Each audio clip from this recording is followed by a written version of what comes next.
Okay, we're going to leave the retreat for a while. Lynn, the next question comes from our poor beleaguered Stanford group, which is, I said the next question comes from our poor beleaguered Stanford group, which is, they're hanging in there, but they're having a rough time these days. Well, there are people who are trying to hang them, and I think that's why they're having a rough time. Here's the question. You say, Lynn, obviously these days everybody is talking about unemployment, and unemployment's undoubtedly a problem. It's reached record levels. But one of the things that we have been looking at beyond unemployment is the question of jobs, because the jobs crisis, to our mind, is separate from unemployment.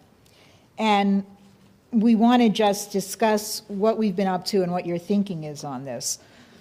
They say the jobs crisis started a long time before the bubble burst on Wall Street in 2007, 2008. And we began to pursue it because it proves to us that something is very, very wrong.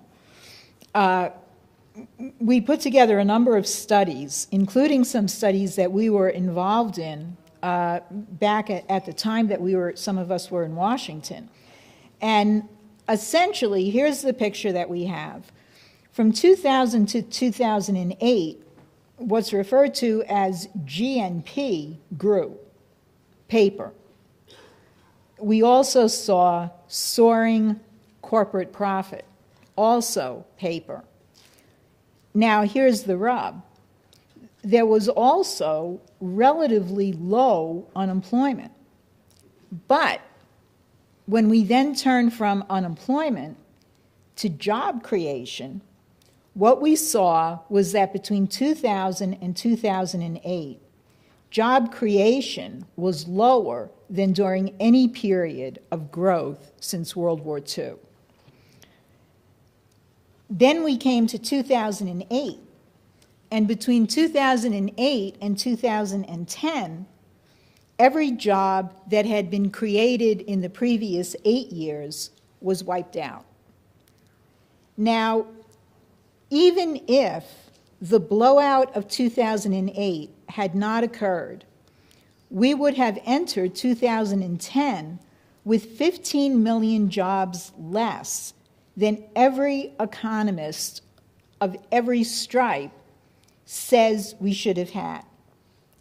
Now, here's our view of things. Our economy in America has always thrived on the principle of dynamism. We've shedded jobs in outdated and less competitive industries, and we've replaced them by adding jobs in new fields. That essentially has stopped, and nobody seems to know why. Emerging technologies did in fact help send jobs abroad and replace workers with machines, but that always happens.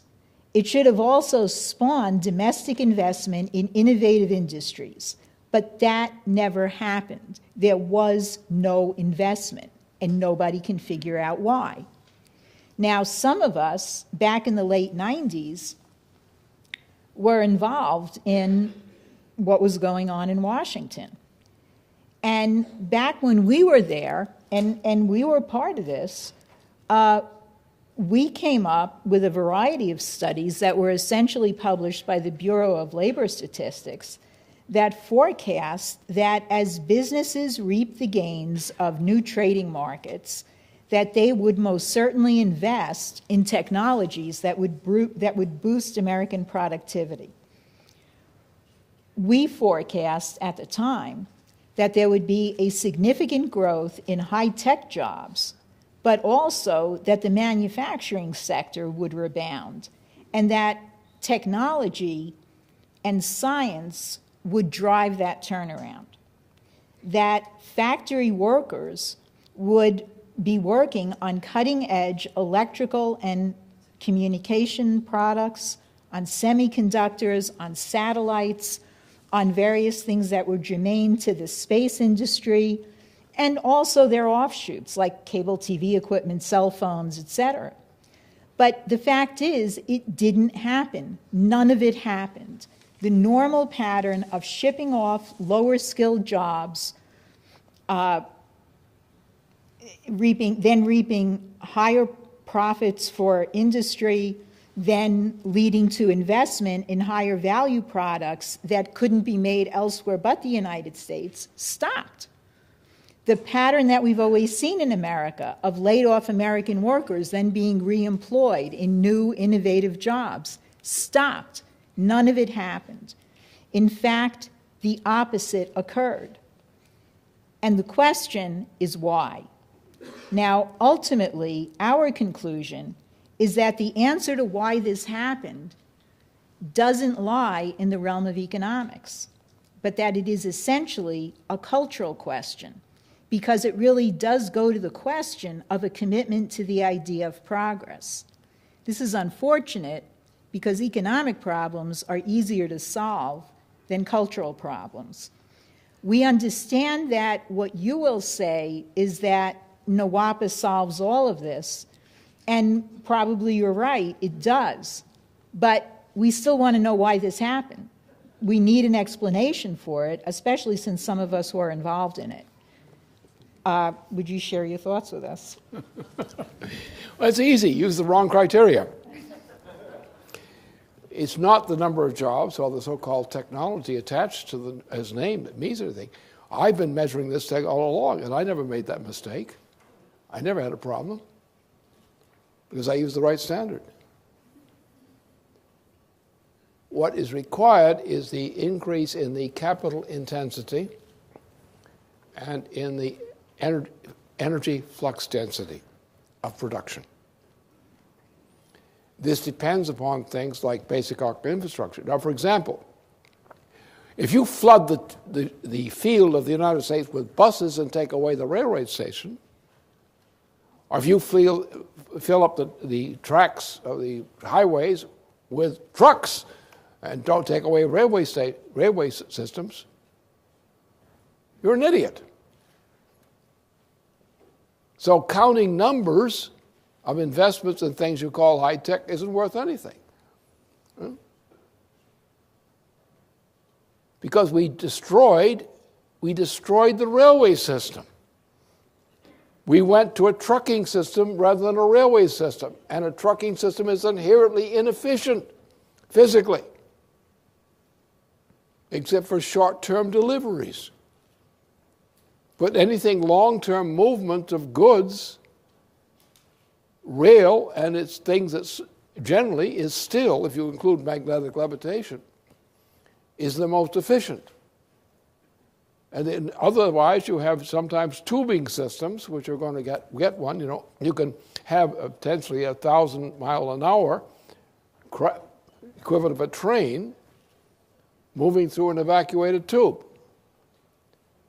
That will tell an airplane pilot that he's got a vacation coming to him. All you have to do is get in this tube and 1,000 miles an hour. Huh? It's the only way you can do it right now. So the question, you have to look at the things that I look at. How the entire economy functions not on the basis of elements, sale and purchase of elements, which is what happens when people get into this kind of mistake, who otherwise are too smart to fall for it, because they're in a society which is liberal. And they define a market in terms of liberalism. And liberalism is a question of what? Well, how you feel, or who you feel. So therefore, Adam Smith, who's a follower of Sappi, says there is no such thing as truth. Mankind does not know the truth about anything. Mankind has an emotional reaction to pleasure or to pain. And people will prefer and value more highly that which gives them more pleasure, and value less which they find painful. Depends on how they define pleasure and pain. That's Adam Smith. That's the entire system of marketing that we have. That is the controlling characteristic of behavior. How the advertising business work? It conditions people into an opinion about what they look like, what they feel like, what their esteem is, their lack of esteem, the amount of sexual pleasure they're getting, or the amount of sexual denial they're enjoying, which sometimes is a form of, relief if you've overdone it the other way. So the point is the standard has to be correct. The standard is the universe operates on universal laws. And if you don't have a universal law that accounts for it, if you haven't measured it by universal law, you don't know what you're talking about. So you have to have a standard to knowing what is valuable for mankind. All right, how can you increase what? The energy flux density of the planet, of mankind to the planet. If you cannot consistent with an increase of the energy flux density applied to useful purposes on this planet, you don't know what economics is.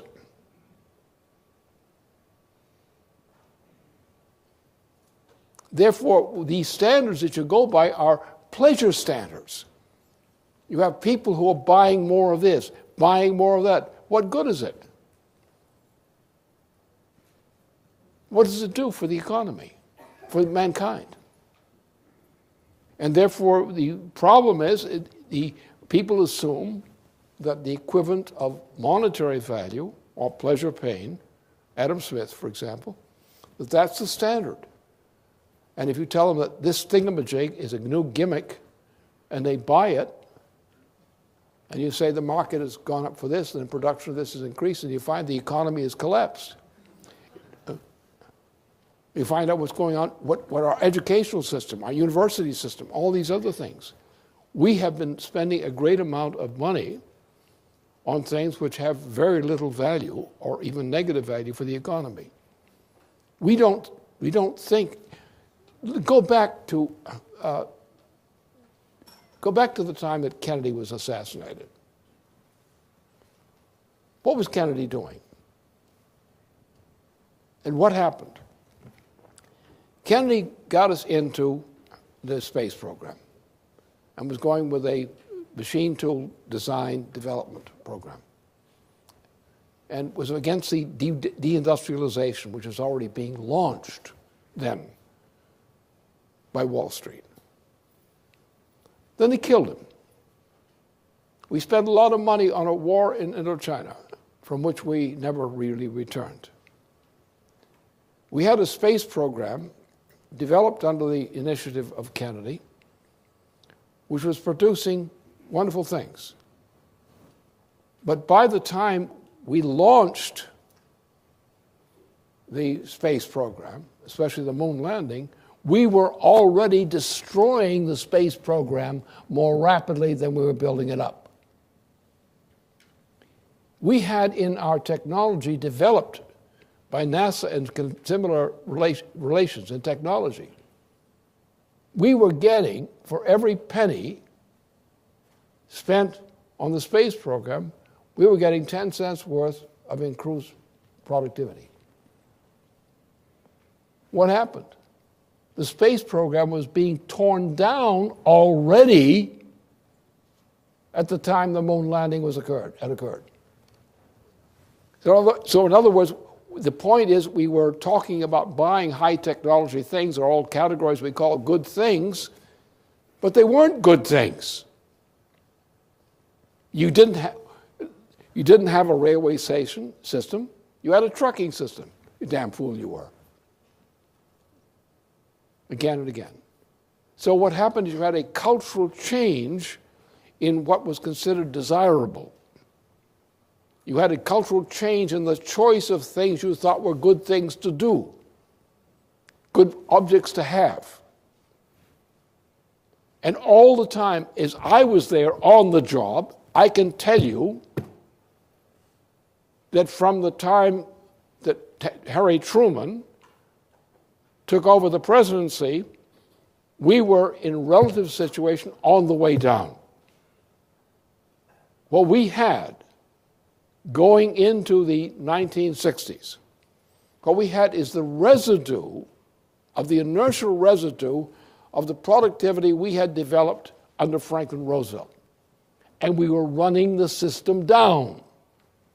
Yes, we were buying objects. We were buying automobiles. For example, the automobile industry, which I was a leading expert on back in the 1950s. It was a fraud.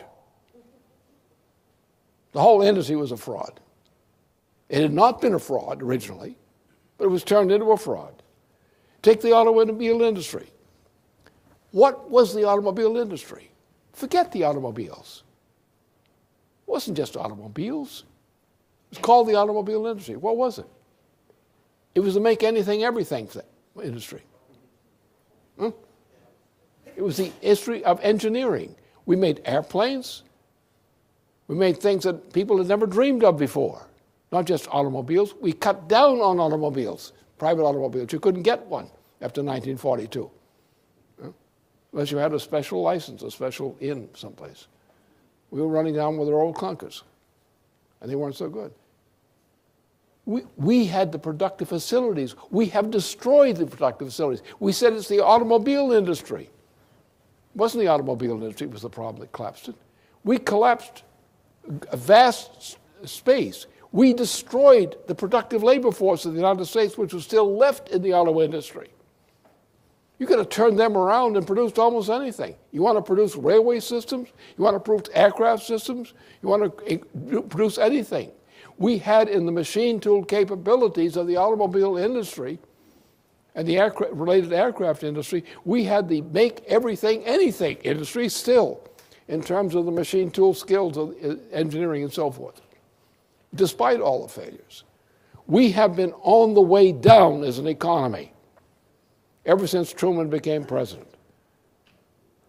It didn't show up that clearly because we were waiting to waste out our capital resources, but we never replaced the capital resources we were running down. Here we had the space program. Do you realize what we could have done with the space program? Go back to NWAPA, for example. NWAPA was designed, fully designed and operational in design in 1964. It was suspended only because in order to devote our resources to the Vietnam War. And it never returned. Right? Do you know what that means today? That was then and would be now 4 million jobs. 4 million high technology jobs. Upgrade of everything.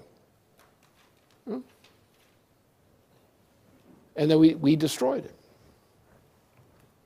We never did it. If we can, with this program, the NWAPA program today probably means between 7 to 7.5 million jobs, starting very soon. Now, to get that job program going, and we can get it going still. People who are a little bit younger than I am or older than or almost as old as I am are still able to do things, at least when it comes to science driver programs. We have the ability still to launch a program, a NWAPA program, which will, in 3 components alone, will create 7.5 million jobs. Jobs of a type you've never seen before, but we have the capability of doing. This will increase the rainfall incidence across the nation by a factor of about estimated 2.7 times for every drop of water we pull into the system. Would change the climate, would create conditions beyond belief today. And we could do it. We didn't do this. We destroyed our industries. We shut down the automobile industry. We shut down everything approaching it. We ship our industry overseas.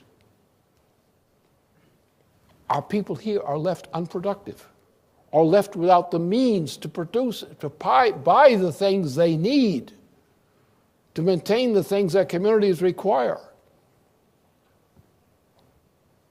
So you can't say that we're buying good things. We're buying this, we're buying that. We're on a buying spree, so what? Now the buying spree's off. Buying spree's over. Use it up. You know, what we need now we need to have a much harsher standard of performance. And the problem is people who are not born in my generation really, generally, with a few exceptions of somewhat younger people, really don't know what economic reality is anymore, as we used to know it. We just have a shrinking number of people who have an understanding of this. And we rely upon the leadership which they're capable of providing by getting some of these guys who were thrown out of work, out of the auto industry back a few years back, getting them back into operation. We can rebuild this nation, but you're not going to do it by crunching numbers with this operation. You've got to have a fundamental change in the way our people think about the economy, about economics in general. Think about social policy. Think about money.